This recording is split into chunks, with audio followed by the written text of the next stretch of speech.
All right, well, I'll go ahead and start and share a couple of things that I put in the sheet because you'll notice my name is like all over the sheet because Daisy made me secretary this year, so then I had to do things.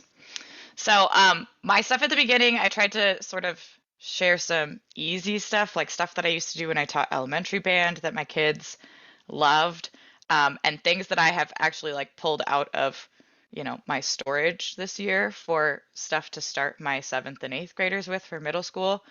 Um, I will point out that my 8th grade band, I gave them The Lost Kingdom by John O'Reilly at the very beginning of this school year.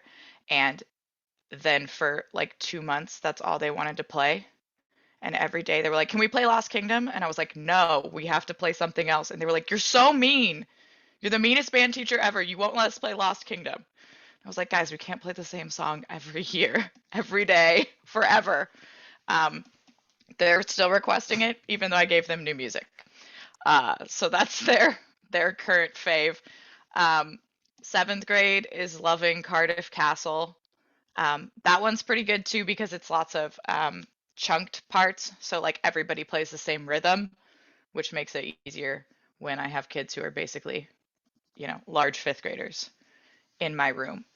And then I put a couple more pieces towards the end of the list that are more stuff that I used to typically do with my middle schoolers, like maybe towards the end of the year. Just thinking towards those people in this group who are high school people who are looking for some stuff that is, for your freshmen and sophomores and things like that, that we used to play at middle school and probably are not going to achieve this year. So a couple years ago, we did Falcon Ridge, which my students loved. That one got a little dicey when they kept saying Falcon Ridge as fast as humanly possible, and they'd be like, "Can we keep Falcon Ridge?" And then the word Falcon got a little garbled, and I had to discuss how to properly pronounce the word Falcon. And then we did a really nice, they were obsessed with music from Guardians of the Galaxy. So we did a Guardians of the Galaxy arrangement that was actually really great because then all their parents like knew the songs. And the kids thought they were super cool. And that was sort of a really good crowd pleaser and for everybody. And I tried to, on the side, I was the one who added in, if there's stuff that's flex arrangements too. I know with my own students this year, I'm doing lots of flex arrangements because I just don't have full sections of kids. I've got one flute player or one saxophone player or one low brass player. So I find that the flex stuff is nice because I can sort of reassign kids to different parts based on that. So yeah, that's what I've got.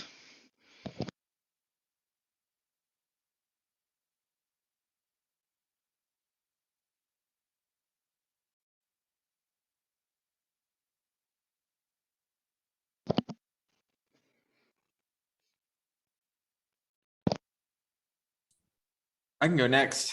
I'm John Tollestein. I'm teaching at Meeker, and I'm also doing elementary band at Glen Ridge. And I posted a couple things. I haven't been teaching a ton, so I've been teaching a couple years. So these aren't like I've been doing this for the last 20 years. But I put Zombie Tango. I think I've only done this once, but it was in the before times. But I had one Barry player, and it's the whole idea of it is that there are these professional tango people, but now they're dead and they want to continue dancing, and it's super fun. But the Barry player every day after we played the bass line bum bum bum bum like every single day. So the kids really liked it. I listened to it again after not listening to it for a long time. There's like a scream in the middle because the whole story is that they're zombies and they're trying to go out on the dance floor. It's super fun. And then let's see, for the Prehistoric Suite, I've done that a couple times. That one's just a really fun one. I usually did that in June with the beginning 6th grade band, and it's 4 movements. And the beginning, I think, is like the Brontosaurus, and it's kind of like triumphant. And then there's a slow, pretty ballad that's in 3. and at the end is the battle. And I like when we performed it, I like put my hand across the band, and we'd kind of individually make sounds, and then there's like this crazy like loud crash sounds, and it's just a lot of fun where you kind of all make sounds together and then come together and play. So that one's a really good one, maybe for like an 8th grade band, just to really get some confidence going in their playing. And then Dragon Slayer, I remember I did that one also in the kind of the spring for the 6th grade. So that's probably maybe an 8th grade tune. And that one's just a really fun one. I think lots of percussion there. And then Moscow 1941, I did with my freshman band in the before times, but they loved it. And there's this giant bass drum hit that's kind of like a bomb, and the snare drums kind of like I mean, it's, you know, you want to keep it school appropriate, but it's definitely about a battle, and the kids really get into it. And so maybe that would be for maybe the upper high school group that's maybe a year or two behind. But that's what I got, my top favorite pieces. So.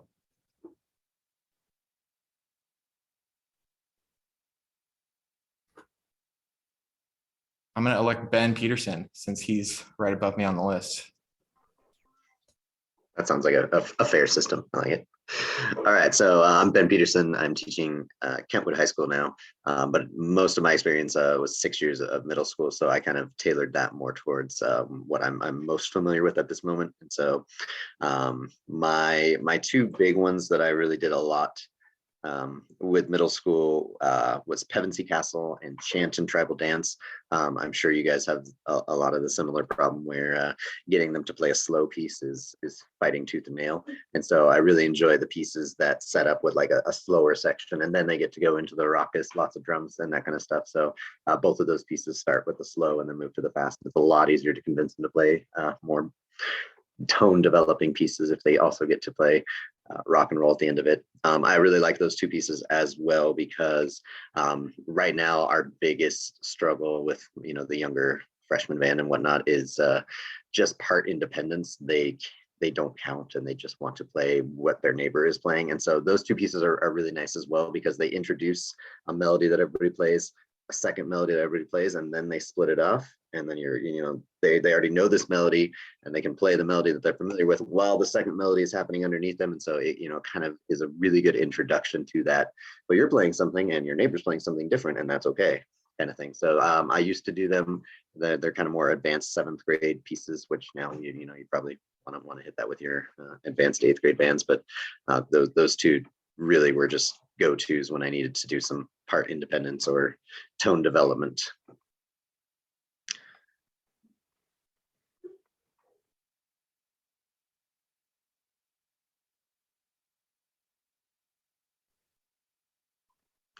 Holly can go next because she's going to tell us about Pirates of the Caribbean.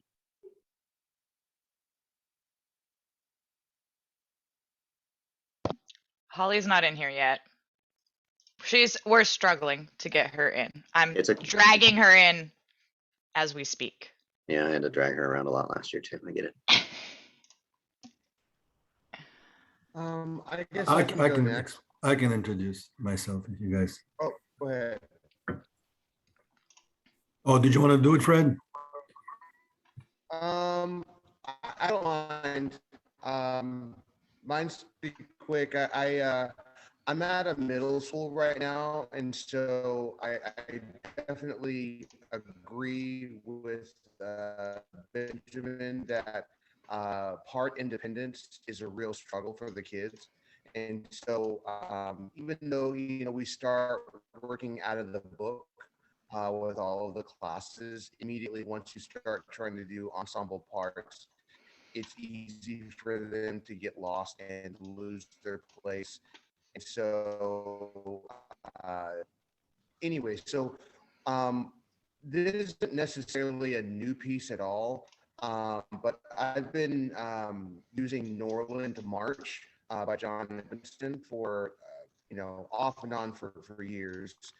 And so what I do like about that piece is that it has a lot of the sections that are normally sitting next to each other. They have similar parts. so I just feel like it's a good transition from kids to go from like individual lines of music to almost a duet. So at least kind of feel like, okay, if I'm a trombone player, I'm also near a tuba player or, a baritone player. So there are a lot of like parts, and I feel like that has been really helpful. As far as like ensemble things that I feel that aren't necessarily like normal ensemble pieces. I'm from Texas, and so we hired Chris Azera from the Eastman School of Music a number of times to come out and work with us.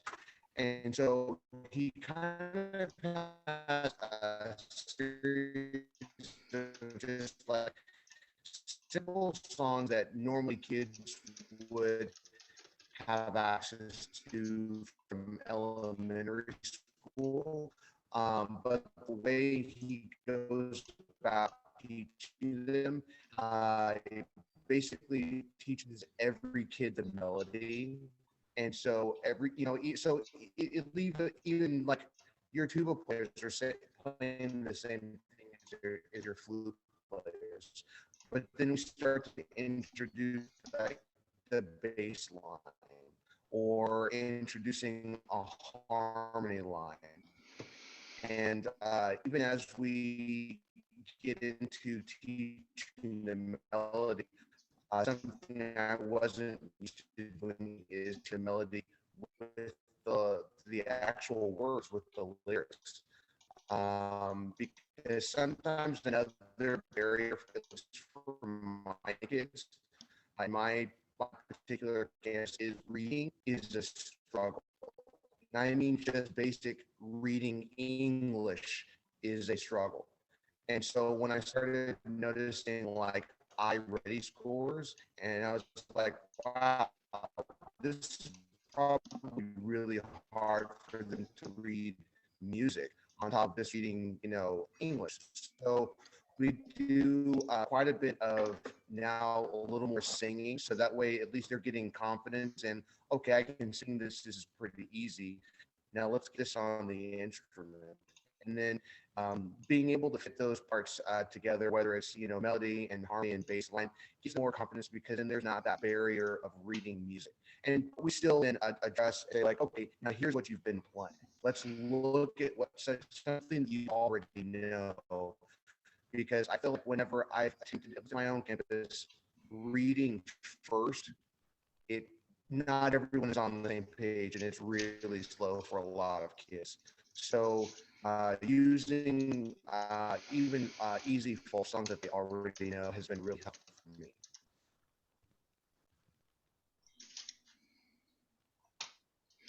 Hey, Fred, would you mind putting the title and the composer of the piece that you mentioned in the chat for us? And I'll add it to the spreadsheet.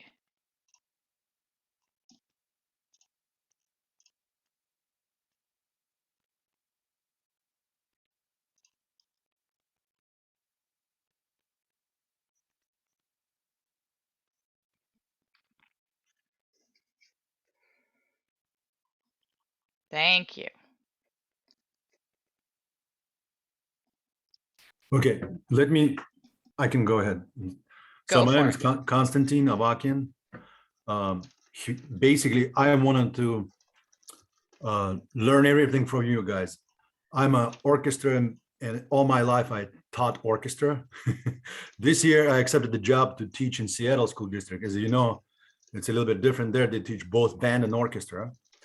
And I'm in the middle school where I have just K-8 school. I'm building up a basically elementary program that will eventually lead into my middle school. But my classes are really small, especially band. I have band and orchestra kids in the same class, believe it or not. So orchestra string players are 6th graders, and then I have 8 and 7. So I have like clarinet, 2 flutes, 3 trombones. So I'm here basically, we're doing everything from beginning books, the Seattle School District uses Standard of Excellence. Some use Essential Elements, but we're basically starting from scratch. So, but I wanted to basically get everything and learn repertoire. Especially, I see that you guys shared a lot of information, which is, I'm totally new to this. So I want to, I don't have anything to share in terms of band repertoire and things like that. If you have any questions about orchestra, but mainly I'm going to be listening to you and taking notes. And I want to know like anything that would be good for something beginning band, especially like I see that grade 1 and easy level, but also something that would be good for, small groups. Like I see a flex, maybe I could add I have cello and violin in the class, maybe play a trombone, something like that, So if you have any experience, write it in the chat or somewhere in there. I'd like to learn everything about that. Okay. I mean, I used to play trumpet and I know how to play clarinet a little bit, but I never taught actual class. I've taught orchestra for 15 years, mainly in Tacoma and in Edmonds.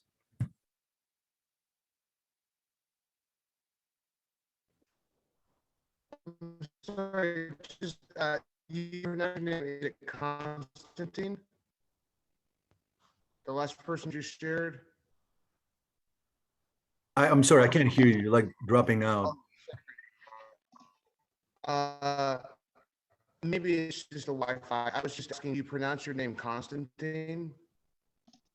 I'll just go on. Maybe it is. Something I was, can everyone hear me okay?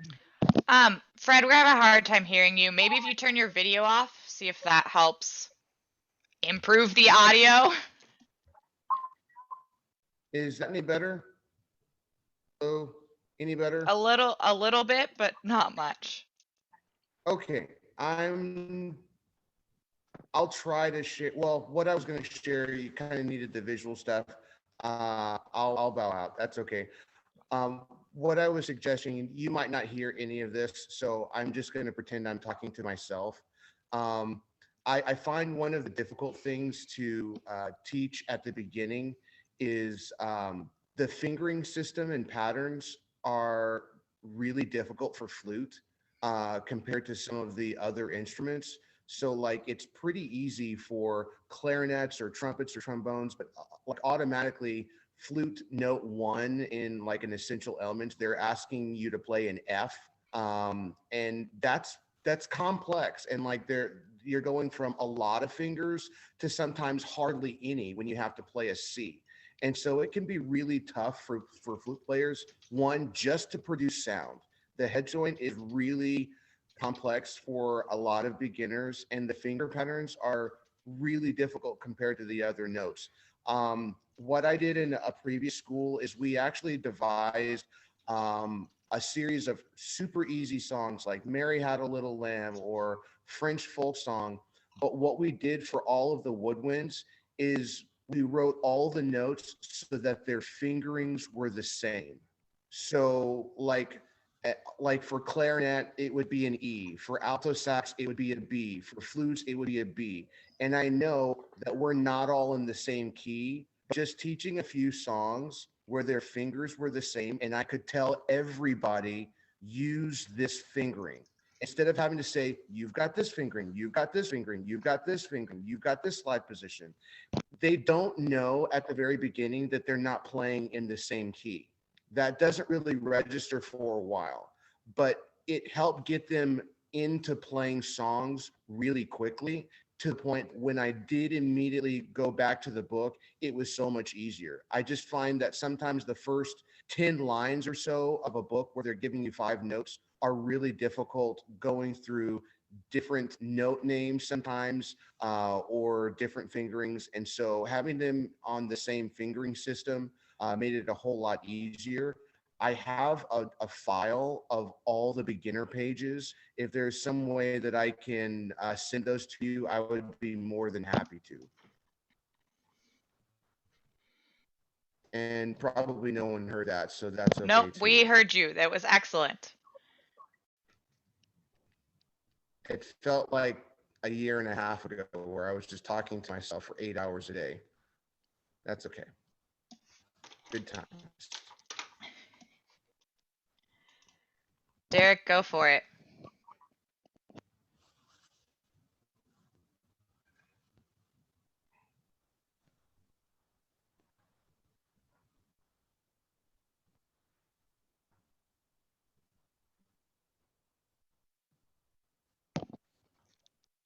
I don't think we can hear you, Derek. I don't know what happened. I'm not sure. Oh, there we go. Better? Yes. Oh, I've had more problems with this mic system. It's brand new and I'm not brand new. So, hi, I'm Derek Pyle. I'm the director of bands, choirs, etc. at Auburn Mountain View High School. So I'll just talk. What's that?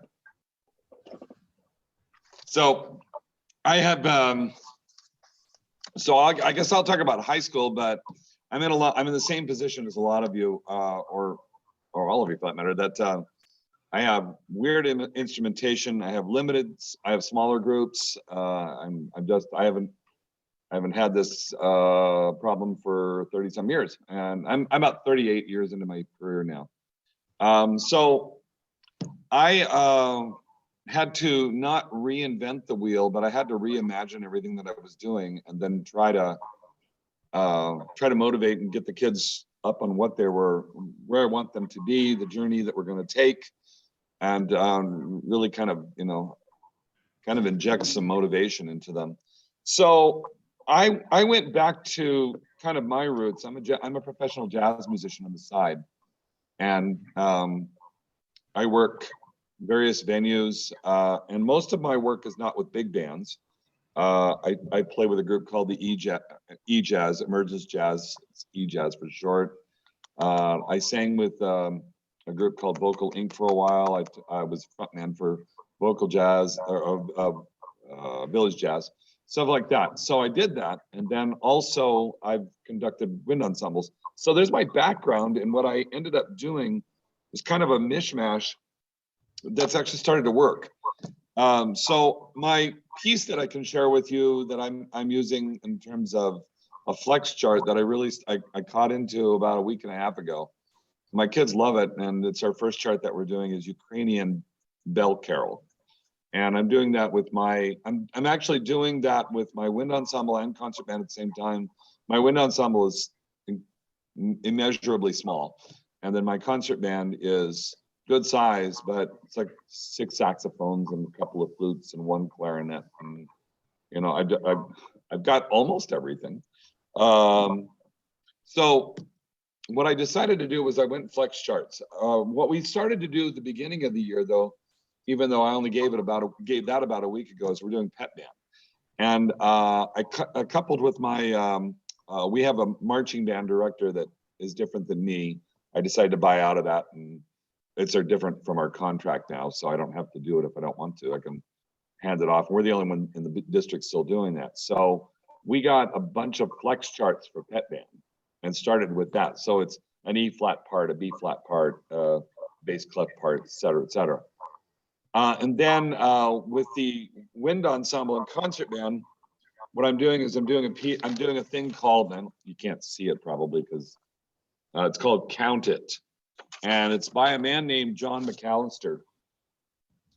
And Megan Wagner and Tony Poston and I all use this. And it's just a great way to get the kids up and running. It's very random, all in one key, well, 3 keys. It's key of B flat, key of F, and then key of A flat as well, or key of E flat and A flat. And what it does is it's very random and randomized rhythmical patterns. And that's, I'm with Fred. One of the things that I had trouble with right off the bat, teaching high school wind ensemble over the years, haven't had this problem in a while, is independence. So this is really promoting the independence, because what I did is I went back and I rescored it for, so that I could do it in a round. So I could start some kids on measure 1, I could start some kids on measure 2 or measure 4, et cetera, and they would be rhythmically apart from each other. but the harmonies would work. The other thing is we do a wind band method that we all do here too. It is inclusive of, and I can put some of these online. I don't know how to do this. I can add these to the tiny URL, or if there's somebody. I'm sort of keeping track for you, Derek, in the spreadsheet. Great. And if you want to go back later and add links and stuff, that would be super helpful. Yes, I can do that. I can put them all in a Google file or something, and you can have that, because they're all free. All these things are free, right? All these things that I'm talking about are free. So the wind band method is a combination of Lewis Norfleet materials. If you're not familiar, he did a wind band method that he made free to anybody that wanted it. You said to call him or email him, and it's there for you. I have copies of it, so I can add that if you want, and I have Lewis's permission to do that. Also, we added a couple of things from the Fussell book, and just some other randomized things too. What's that, Fred? Okay, so that's kind of where I went with that. Percussion wise, I don't have a percussion class. They're all infused in my groups, but I took the stick control book and then infused that with all of my wind warm-ups. So percussion is never sitting. I have a rule. I have a straight up rule. Percussion in my class never sits. Easiest way to lose a percussionist over the years is make them wait for the wind players to get their act together. So being a wind player, I understand that. So I playing it for each other. So what I do is I infuse those exercises and make them fit either amount of times that they have to play them or whatever, along with all the wind method things. And I switch them out. So they all have a different method book, but I just put everything on the board. Okay, percussion, you're doing this, everybody else is doing that. And it's a great way to start the class. It's really kind of getting them plays. The kids couldn't wait to play when they came in. So getting them up on their feet was a fast thing was the easiest and best way to do. And I don't want to go too much longer here because other people want to share. For my jazz groups, and again, that was the reason I mentioned I'm a jazz musician.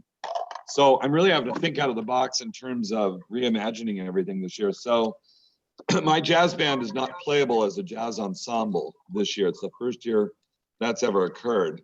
So what I did instead was I got this book. Oh, here we go. I'm showing it to the screen, but not to the camera. It's called the Real Jazz Book, real easy book. And I played out of real books my entire career. And this book is great because what it does is, just to give you a really good example here, this is Groove Merchant. So in Groove Merchant, we have the first page. Can you see it? Sorry if it's not real great. So the first page is part one melody, and then it has backgrounds in it, shows the kids a shout chorus. Then on the next page, it goes to what I think is really cool for the pianist, and I teach jazz piano to an extent. I'm not a great pianist, but I can teach the basics. It goes with voicing, sample voices based on root, rootless voicings, etc. This is what I find really cool, is the useful scales. So rather than teach all my kids scales, I actually found this worked better. Rather than teaching them all their major scales and all their minor scales and doing just the fruitless method of, okay, it's time for B flat, it's time for F, it's time for this. Yes, that's important. We do get to that. But what I do instead is I teach them all the useful scales. So when they see a chord, for example, a G7 chord, now they know what scale they're going to use. And this also identifies which number, the number of the scale tones. So 1 through 8, it relates everything to major scales. So if it's a G7 scale, the 7 has a flat next to it. And I tell the kids, it doesn't mean it's going to be a something flat. It means your 7th degree of your scale is going to be, of your major scale, it's going to be lowered a half step. And it also, it goes right down to the nitty gritty. Starts with the blues scale, if it's applicable to that song. In this case, it is a whole half diminished scale. My kids have never seen that before, and what I've discovered is they're starting to think a little outside the box. So I'll tell them things like, hey, try a flat 5 when you're improvising, when you're going up, and if you're circularizing or something like that, it is just great. So then something else that's really kind of fun is this sample bass scale, and every one of the tunes has that. And that's great, getting them to hear the form. They don't lose the form. I can start them improvising and they'll hand off to each other because they can hear the song while they're playing. They can hear the chord progressions. Then on the next page, that's just 2 pages and there's 4. There's the Groove Merchant and it's part 2. So it parts them out. So it's like a jazz ensemble tune, you know, not quite the full thing, but, and then on the 4th page is the harmonies for that and more backgrounds to work with. One of the reasons I like this is because it gives you all the information and you don't have to teach it all up front. Essentially what I do for every kid, we learn about 3 tunes a week. And what I tell them is I have a basic fundamental structure for them to do. We learn all the useful scales first. Then we do the tune in roots. I have them all write out the 3rds, the 5ths, the 7ths, and the 6ths. You have to teach all of that. And that's, you know, a little time consuming, but it's worth it in the long run.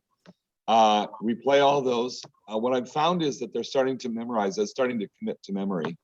And they almost didn't know they were doing it. One of the cool things about the flex charts for us is that with such limited instrumentation, I'm able to really cherry pick about who I want to play what. I can have flute 1 on this part.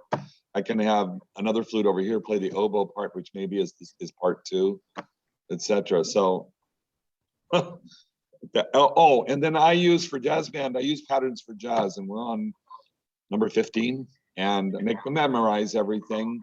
They don't. I make them do it, but they don't. But it really is starting to kind of click in and they're starting to use things. So I'm getting kids that are getting really creative now.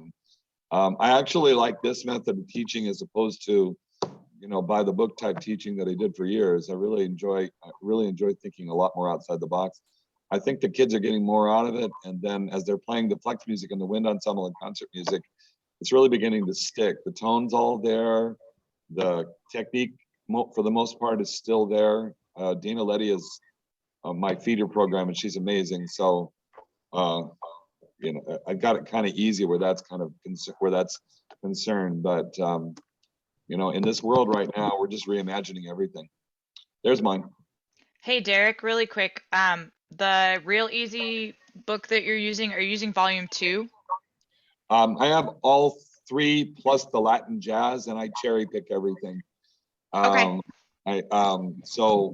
And I look for difficulty. I look for, because even the ones in the Real Easy book, volume 1, some of them are not all that easy. And some of the ones in book 2 should probably be in 1. But, you know, that's my call as the educator. Cool. Derek, if you wouldn't mind, I sort of tried to keep track as you were talking of the cool things that you talked about. And I just put them all in that tiny URL spreadsheet. If you want to maybe hop over there and add some more info that you have that I don't, that would be super helpful.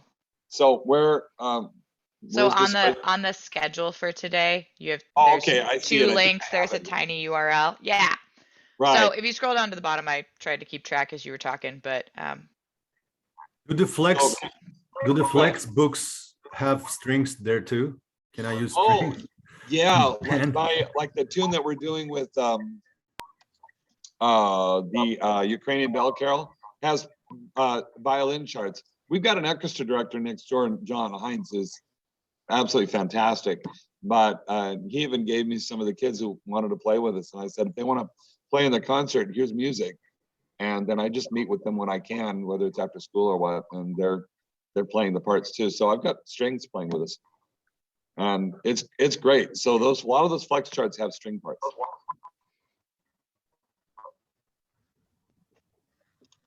Are there flexes that are like by level of like level 1, 2, whatever?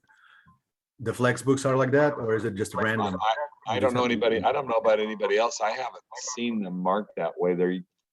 They're usually by grade level, like 1, 2, 3, 4, 5, something like that, or but not all. Yeah, some of them are like that. Some of them are not. I don't know. Yeah. Pepper has a really great selection. If you just type in flex band, there's just tons of them there. There are some flex things for elementary as well, called rubber band arrangements. Kind of a separate publisher, I think, but I'm looking at the website and it says rubber band arrangements publishes unique method books, supplementaries for school band, orchestra, and recorder class. So I don't know that the band and the orchestra ones fit together, but you know, you can have your string players playing the C parts pretty easily if it's in the same class. But those for elementary level might even be more appropriate than the ones that Eric was talking about. I've used a couple of the rubber band arrangements for band.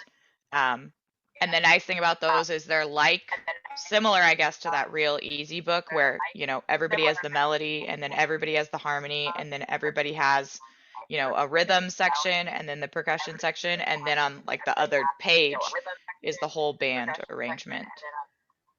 So that's nice for, I'm using some of those with my 7th graders right now because they're like 5th graders.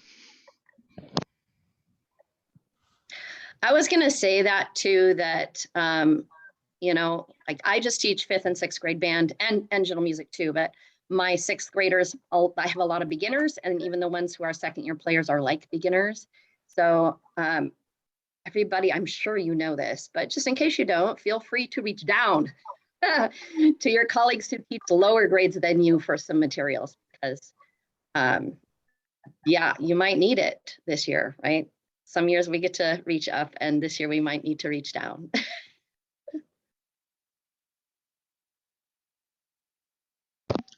And I will say that in my sort of strand or my area, one of the really useful things that I did was I shared my inventory with the high school director, which was nice because then he knew what I had and he could go, hey, I want to borrow this piece. Can you bring it over, drop it in the district mail, whatever. So that was a really nice thing that we did in order to sort of like facilitate that sharing. Because then, you know, he didn't have to continually ask me, hey, do you have this piece? Do you have this piece? Do you have this piece? Do you have this piece? He just knew what I had and what that made it easier for him to ask for what he needed.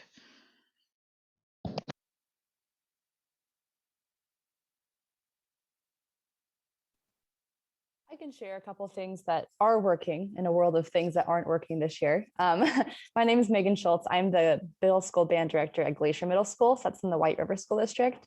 A couple of things that I've just changed this year that seem to be working so far. I always do band karate with my 6th grade class, which is just certain method book exercises. They get a different belt on their instrument once they pass.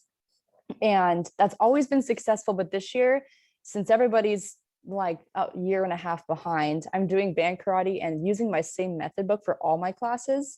And they're obviously at different points. But what I'm finding is that my 8th graders are just as invested as getting their black belt as my 6th graders are.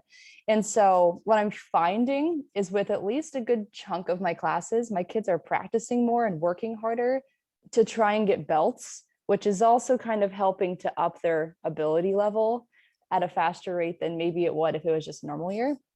So band karate, I know for the high school, kids might be totally over it. A piece of string on their instrument isn't cool anymore. But at the middle school, that is one of my huge successes already this year, is just getting kids practicing more and trying to play harder level stuff and get those skills back up for a different colored string, which is great. And the one other thing, I know that Derek had talked about the Norfleet. I've used the Norfleet for years, but this year, I mean, my 7th grade clarinets haven't even gone over the break yet. And so accessing full octave scales isn't a thing for all my players yet. And so Don Neptune, I don't know how many of you guys know him, but he just released a musician's tool shop. And I think he actually posted it on our Facebook, either the middle school band directors page or the Washington one. But the really, really awesome thing in that resource, and it's totally free that he created, is he puts 5-note scales for all the keys too. And so that's making it a lot easier for me to start teaching scales with just the first 5 notes right now. And then as they get the rest of those notes and my clarinets get over the break sound, then we can access the full scales, but it makes it a progressional thing this year, taking off those top notes for brass players that are struggling or clarinets. So those are just 2 things that I'm trying this year that are working so far. And again, this Excel spreadsheet full of repertoire is just fantastic. So thanks for everyone who's adding to that. But that's what I've got.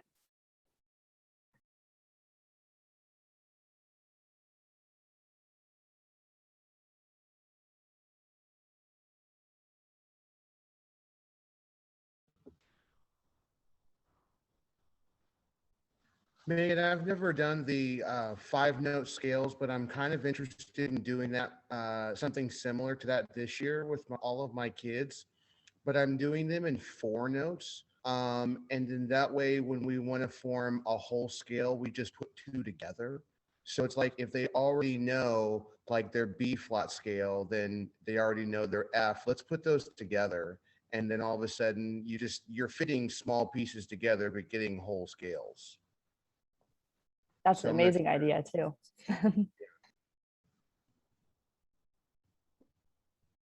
I have a quick question. You know, or all those repertoire like grade 1, does it mean that kids need to know up to like 5 notes, or do they need to play the whole B flat scale, concert C scale? And those, like, is that what grade 1 means? You know, like I'm not a band person. You guys tell me. Yeah. I'm I could not talk an about, expert on this. Oh, go ahead. I don't know. I go to reading workshops in the summer with Derek. Sometimes other people join us for the Birch Bay Band workshop. And we always have this grade 1 mysterious, is this really a grade 1? And so you're listening across the ensemble and you're like, no, I don't agree with that. Like just different things. And we share when we're playing through the different songs about, well, if you have this kind of a clarinet player, sure, that would be accessible. But a lot of these, it's really subjective. Like, and we even talk to the composers too sometimes, and they say grade 1 means this at CL Barnhouse, grade 1 means this at Hal Leonard. But you really do have to look into it when you're trying to see if it's an accessible piece for your band. I think when I look at a piece of music, I always look at it the trumpet part. And I always go, well, my trumpets, are they covered by the flutes? Because the flutes and the trumpets, if they play like that same part, then at least you're getting some of those parts covered. If you're looking to that kind of stuff. And like dotted rhythms, a lot of things use dotted rhythms. Is that really a grade 1 type of thing? And it's just a vamp, you know, and the kids can get the hang of it, but really is that grade 1? So that the grade systems are very subjective. So this is why it's really important to talk to your colleagues and go to those other workshops. Birch Bay Band.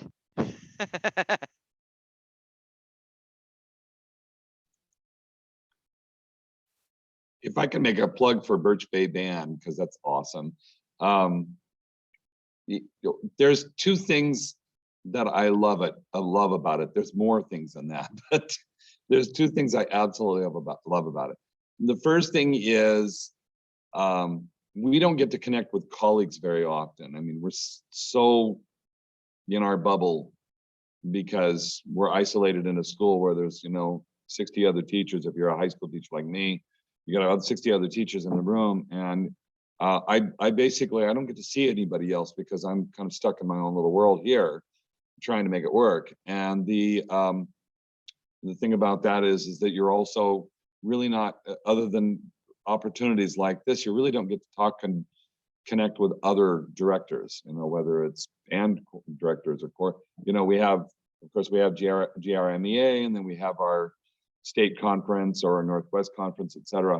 But the band reading workshop at Birch Bay is so personal. I have met so many people and become friends with so many incredible, wonderful individuals, and talent is just insane. And just, it's just wonderful to be around that kind of stuff. That environment is so charging. And I don't know about the rest of you, but at the end of August or beginning of August, when that happens, I'm close enough now where I can see the end of the tunnel. I've got 4 or 5 years before retirement, but you know, for years I've done that. And in August, I'm waning. Okay, I got to go back to school. My summer feels like summer's almost over. And then I go spend a week, or in this case, this year, we only got 2 days, but normally it's a week. And I got to say that I walk out of that just recharged. The other thing is we get to play some really great music. We do band, we do concert band, and then we have a day and a half of jazz band. This year we had Jeff Chang. Oh my gosh, it's just amazing. We had it's just a wonderful thing. It's just a way to connect with people. We have activities at night. Chris Bianco is just hysterical. We had Larry Gookin for how many years, Holly? What, 27 years, 30 years, something like that. Yeah, gookin, man. Oh gosh, you know, and I'm old enough, he was my director. He was his first year at Central was my first year as a freshman at Central. And we both had different color and different types of hair, but he was just amazing. So it's just always a great, J.W. Pepper does a great job. Ted Brown pretty much puts this on. It's just very well done. Amy D is the organizer of it. It's fantastic. And if you are, they don't do a choral workshop yet, although there's some great choral workshops out there, but they also do an orchestra. So if you're an orchestra person, Constantine, you said you're pretty much orchestra, Ollie's orchestra. Yeah. So yeah, I've been to Birch Bay, yeah, orchestra. it's just great. There you go. That's my pitch. They also have Wibbick. Has anybody gone to Wibbick over at the Red Lion? They have it's a great opportunity. It's in November. And I think they even do a reading workshop from what I remember. And it's kind of the same style, except there's like the real composers right there, like in your face. And I'm like, yeah, Hazo's right there, man. So, and then you get to interact with more colleagues. It's more of a high school based thing, but for anybody wanting to learn from your other colleagues, it's a great experience, and it's just over the hill if you're on this side.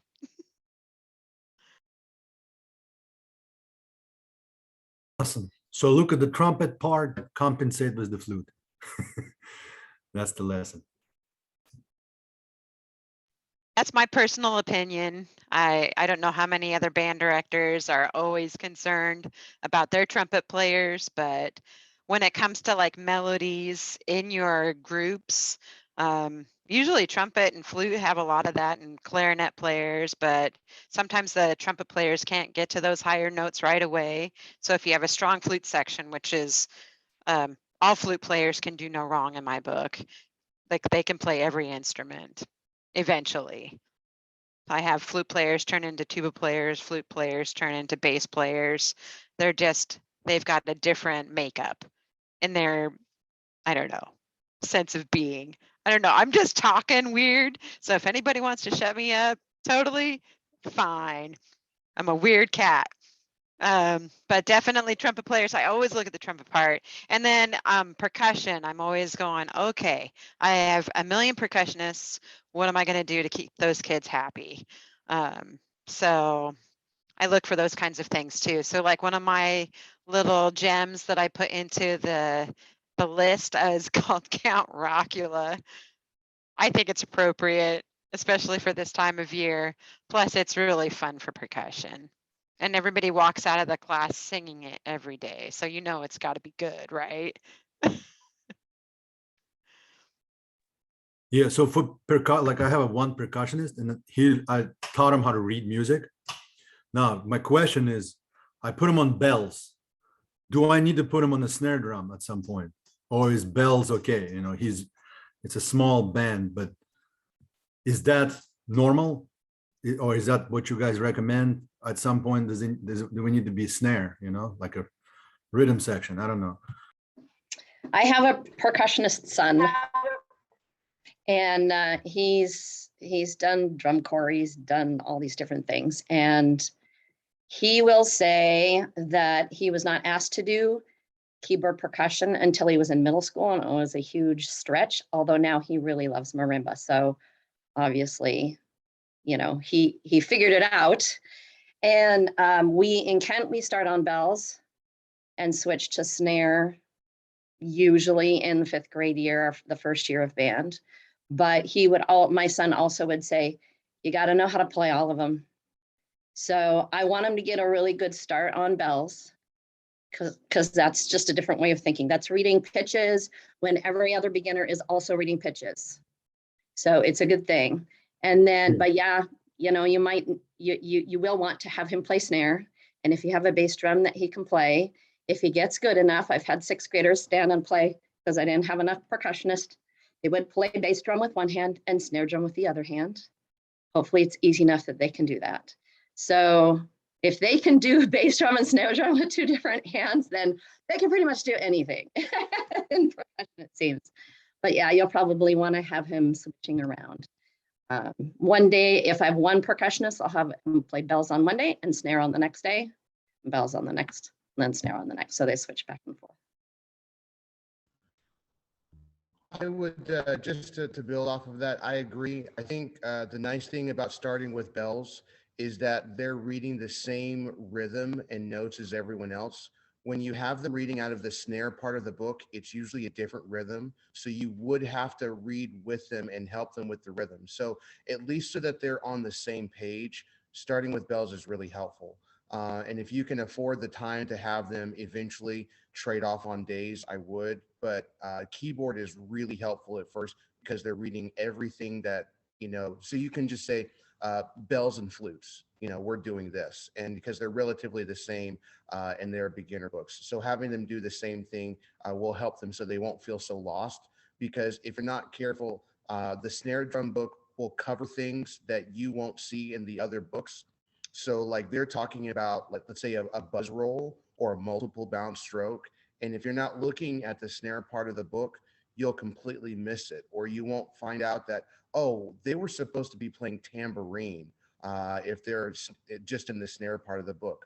So keyboard is nice because they're doing everything that everyone else is. Snare books, different rhythm, and sometimes different instrumentation. So I would just be aware of that. Thank you. I think we should probably be going to the next session. I think it starts in 2 minutes. So thank you, everybody. That was very good. It's awesome being a choir person and listening to all of you. Have fun, guys. Thank you.